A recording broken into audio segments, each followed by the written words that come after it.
March 24th. And now we begin our reading in the Old Testament today, and our text will come from the book of Deuteronomy chapter 2, verse 1, and we'll go through chapter 3, verse 29. Before we begin our reading of Scripture, let's give you an overview of what we'll find there. In Deuteronomy chapter 2, we'll see that God assigns our battles. He instructed the nation not to meddle with the Edomites, the Moabites, or the Ammonites. The people were to behave themselves as godly pilgrims and avoid creating trouble. For a nation that enjoyed great victory in war, his instructions were probably a little hard to take. But God had better things for his people than the spoils of those nations. It is unwise to meddle in things that God commands us to avoid. God assures our victory. When the Lord leads us into battle, we need not fear, for his commandment is his enablement. Israel defeated Sihon, and there was not one city too strong for God's people. And did you know that God assigns our inheritance? God promised to give the Trans-Jordan territory to the tribes of Reuben and Gad, and he kept his promise. God promises, we possess by faith. And as we read on into Deuteronomy chapter 3 today, we'll read about a possession to claim, guided by God's will and fortified by God's promises. The people marched from victory to victory. Were it not for their unbelief, the former generation could have won the victories in Canaan 40 years earlier. The high walls and gates were no problem to God. He is limited only by our unbelief. We'll read about a promise to keep. The tribes to be settled east of the Jordan had promised to cross the river and help conquer Canaan. Now that their land was subdued, Reuben and Gad might have settled down and avoided a lot of danger, but they kept their word. God hears our promises and takes them seriously. And then we'll read about a penalty to endure. Because of his pride at Kadesh, Moses was not allowed to enter Canaan, even though he prayed earnestly for God to relent. He did see the land and give the people a leader to take them into the land. He also visited the land centuries later when Jesus was transfigured on the Mount of Transfiguration. Now, some of the disappointments of life will have their compensations when the glory comes, so be patient. And now, let's begin our reading today, here in the Old Testament. March 24th. Deuteronomy chapter 2, verse 1 through chapter 3, verse 29. Then we, Moses and the Israelites, turned around and set out across the wilderness toward the Red Sea, just as the Lord had instructed me, and we wandered around Mount Seir for a long time. Then at last the Lord said to me, "You've been wandering around in this hill country long enough. Turn northward. Give these orders to the people. You'll be passing through the country belonging to your relatives, the Edomites, the descendants of Esau, who live in Seir. The Edomites will feel threatened, so be careful. Don't bother them, for I have given them all the hill country around Mount Seir as their property. And I will not give you any of their land. Pay them for whatever food or water you use. The Lord your God has blessed everything you have done, and has watched your every step through this great wilderness. During these 40 years, the Lord your God has been with you and provided for your every need, so that you lacked nothing. So we went past our relatives, the descendants of Esau, who live in Seir, and avoided the road through the Arabah valley that comes up from Elath and Ezion-Geber. Then, as we traveled northward along the desert route through Moab, the Lord warned us, 'Do not bother the Moabites, the descendants of Lot, or start a war with them. I have given them Ar as their property, and I will not give you any of their land.' A numerous and powerful race of giants called the Emites had once lived in the area of Ar. They were as tall as the Anakites, another race of giants. Both the Emites and the Anakites are often referred to as the Rephaites, but the Moabites call them Emites. In earlier times, the Horites had lived at Mount Seir, but they were driven out and displaced by the descendants of Esau. In a similar way, the peoples in Canaan were driven from the land that the Lord had assigned to Israel. Moses continued, "Then the Lord told us to cross Zered Brook, and we did." So 38 years passed from the time we first arrived at Kadesh Barnea until we finally crossed Zered Brook. For the Lord had vowed that this could not happen until all the men old enough to fight in battle had died in the wilderness. The Lord had lifted his hand against them until all of them had finally died. When all the men of fighting age had died, the Lord said to me, "Today you will cross the border of Moab at Ar and enter the land of Ammon. But do not bother the Ammonites, the descendants of Lot, or start a war with them. I have given the land of Ammon to them as their property, and I will not give you any of their land." That area, too, was once considered the land of the Rephaites, though the Ammonites referred to them as Zamzummites. They were a numerous and powerful race, as tall as the Anakites. But the Lord destroyed them so the Ammonites could occupy their land. He had similarly helped the descendants of Esau at Mount Seir, for he destroyed the Horites so they could settle there in their place. The descendants of Esau live there to this day. A similar thing happened when the Kaphirites from Crete invaded and destroyed the Avites, who had lived in villages in the area of Gaza. Moses continued, "Then the Lord said, 'Now cross the Arnon Gorge. Look, I will help you defeat Sihon the Amorite, king of Heshbon, and I will give you his land. Attack him and begin to occupy the land. Beginning today, I will make all people throughout the earth terrified of you. When they hear reports about you, they will tremble with dread and fear.' Then from the wilderness of Kedemoth, I sent ambassadors to King Sihon of Heshbon with this proposal of peace. 'Let us pass through your land. We will stay on the main road and won't turn off into the fields or either side. We will pay for every bite of food we eat and all the water we drink. All we want is permission to pass through your land.' The descendants of Esau at Mount Seir allowed us to go through their country, and so did the Moabites, who live in Ar. Let us pass through until we cross the Jordan into the land the Lord our God has given us. But King Sihon refused to allow you to pass through because the Lord your God made Sihon stubborn and defiant, so he could help you defeat them, as he has now done. Then the Lord said to me, 'Look, I have begun to hand King Sihon and his land over to you. Begin now to conquer and occupy his land.' Then King Sihon declared war on us and mobilized his forces at Jahaz. But the Lord our God handed him over to us, and we crushed him, his sons, and all his people.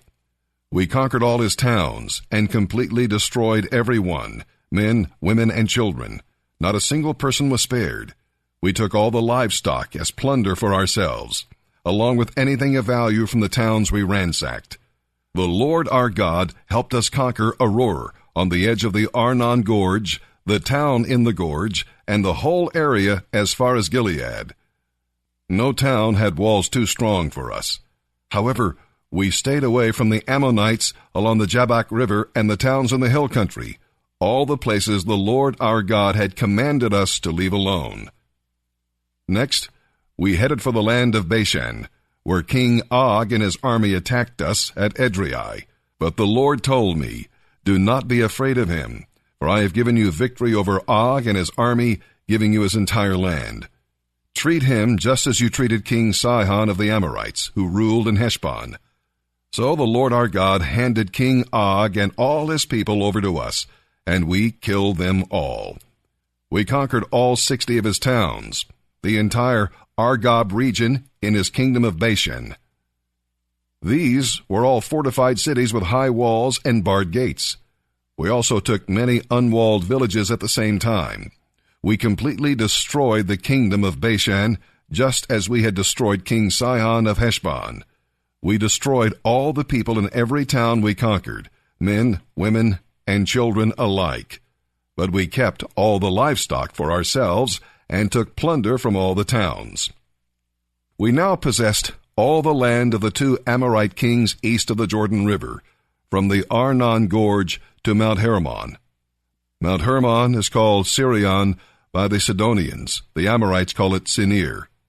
We had now conquered all the cities on the plateau, and all Gilead and Bashan, as far as the towns of Selica and Edrei, which were part of Og's kingdom in Bashan. Incidentally, King Og of Bashan was the last of the giant Rephaites.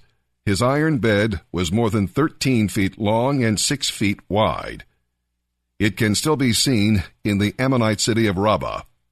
When we took possession of this land, I gave the territory beyond Aroer along the Arnon Gorge, plus half of the hill country of Gilead with its towns, to the tribes of Reuben and Gad. Then I gave the rest of Gilead and all of Bashan, Og's former kingdom, to the half-tribe of Manasseh. The Argob region of Bashan used to be known as the land of Rephaites. Jair, a leader from the tribe of Manasseh, acquired the whole Argob region in Bashan all the way to the borders of the Geshurites and Maacathites. Jair, a leader from the tribe of Manasseh, acquired the whole Argob region in Bashan all the way to the borders of the Geshurites and Maacathites. Jair renamed this region after himself, calling it the towns of Jair, as it is still known today.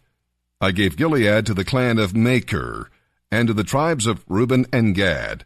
I gave the area extending from Gilead to the middle of the Arnon Gorge, all the way to the Jabbok River on the Ammonite frontier. They also received the Jordan Valley, including the Jordan River and its eastern banks, all the way from the Sea of Galilee down to the Dead Sea, with the slopes of Pisgah on the east. At that time I gave this command to the tribes that will live east of the Jordan. Although the Lord your God has given you this land as your property, all your fighting men must cross the Jordan, armed and ready to protect your Israelite relatives. Your wives, children, and numerous livestock, however, may stay behind in the towns I have given you. When the Lord has given security to the rest of the Israelites, as he has to you, and when they occupy the land the Lord your God is giving them across the Jordan River, then you may return here to the land I have given you. At that time I said to Joshua, You have seen all that the Lord your God has done to these 2 kings. He will do the same to all the kingdoms on the west side of the Jordan. Do not be afraid of the nations there, for the Lord your God will fight for you. At that time I pleaded with the Lord and said, O sovereign Lord, I am your servant. You have only begun to show me your greatness and power. Is there any God in heaven or on earth who can perform such great deeds as yours? Please let me cross the Jordan to see the wonderful land on the other side, the beautiful hill country, and the Lebanon mountains. But the Lord was angry with me because of you, and he would not listen to me. That's enough, he ordered. Speak of it no more. You can go to Pisgah Peak and view the land in every direction, but you may not cross the Jordan River. But commission Joshua and encourage him, for he will lead the people across the Jordan. He will give them the land you now see before you. So we stayed in the valley near Beth Peor.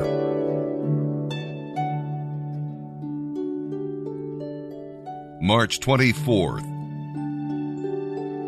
And now, as we turn our attention to the reading of the New Testament, our narrative today will come from the book of Luke, chapter 6, verses 12 through 38. We'll be reading about true values. In his ordination sermon for the apostles, Jesus emphasized the true spiritual values of life in contrast to the false values of the Pharisees. Yes, God's people have their enemies, even as Jesus did. We must be giving and forgiving, and we must pray for them. Not that God would destroy them, but that he would change them, change their hearts. The best way to conquer an enemy is to make him a friend. Keep your heart right with God, and the Lord will produce the good fruit in your life. We'll also read about true obedience. True obedience is not just words, but deeds, and it involves hearing the word and doing it. And with that, let's begin our reading today, here in the New Testament. March 24th, Luke chapter 6, verses 12 through 38.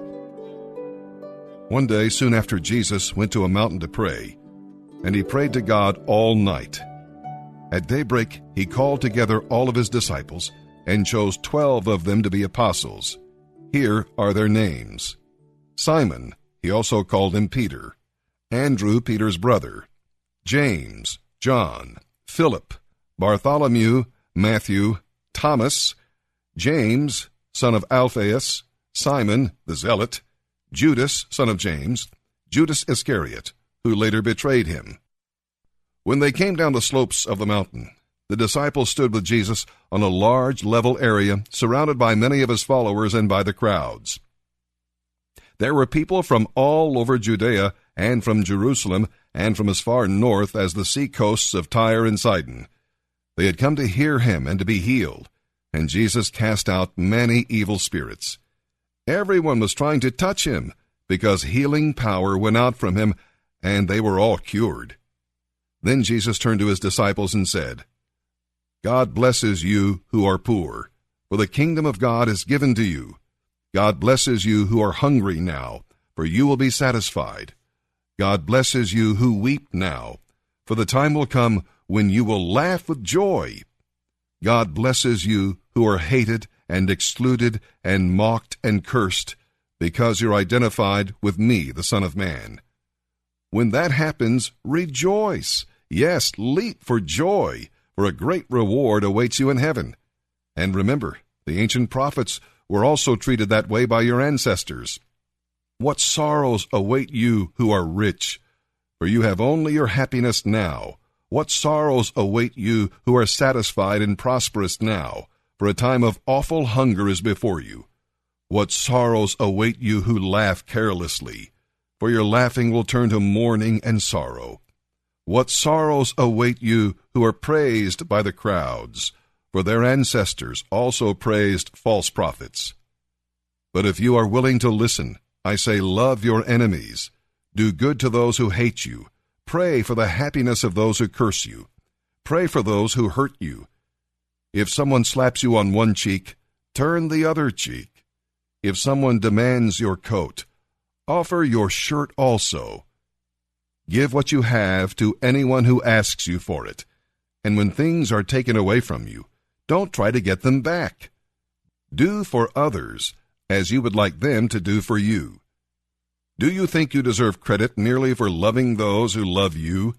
Even the sinners do that. And if you do good only to those who do good to you, is that so wonderful? Even sinners do that much. And if you lend money only to those who can repay you, what good is that? Even sinners will lend to their own kind for a full return. Love your enemies. Do good to them. Lend to them. And don't be concerned that they might not repay. Then your reward from heaven will be very great, and you will truly be acting as children of the Most High, for he is kind to the unthankful and to those who are wicked. You must be compassionate, just as your Father is compassionate. Stop judging others, and you will not be judged. Stop criticizing others, or it will all come back on you. If you forgive others, you will be forgiven. If you give, you will receive. Your gift will return to you in full measure, pressed down, shaken together to make room for more, and running over. Whatever measure you use in giving, large or small, it will be used to measure what is given back to you. Psalm 67, verses 1 through 7. This missionary psalm exhorts us to get the message out to all the nations of the world. Why? Because they need light. The lost walk in darkness and need the light of God's face to shine upon them. They have lost their way and are headed for eternal darkness. Does that burden you at all? And because they need joy, we have to get the word out. Sin gives pleasure for only a short time, but in Christ there are pleasures forevermore. How can we keep to ourselves the joy that Jesus gives? And we need to get the message out to the nations because they need righteousness. which can come only through faith in Jesus Christ, and because they need life. The field is the world, but that field is not producing fruit to the glory of God. Only with God's life and blessing can the harvest of righteousness come. If every believer did what you do about missions, would all the people of the earth be praising the Lord? Psalm 67, verses 1 through 7. For the choir director, a psalm, to be accompanied by stringed instruments, a song. May God be merciful and bless us. May his face shine with favor upon us. May your ways be known throughout the earth, your saving power among people everywhere. May the nations praise you, O God. Yes, may all the nations praise you. How glad the nations will be, singing for joy, because you govern them with justice and direct the actions of the whole world. May the nations praise you, O God. Yes, may all the nations praise you.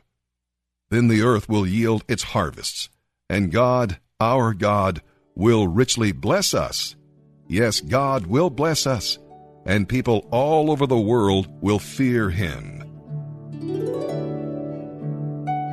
Proverbs chapter 11, verse 27. If you search for good, you will find favor, but if you search for evil, it will find you.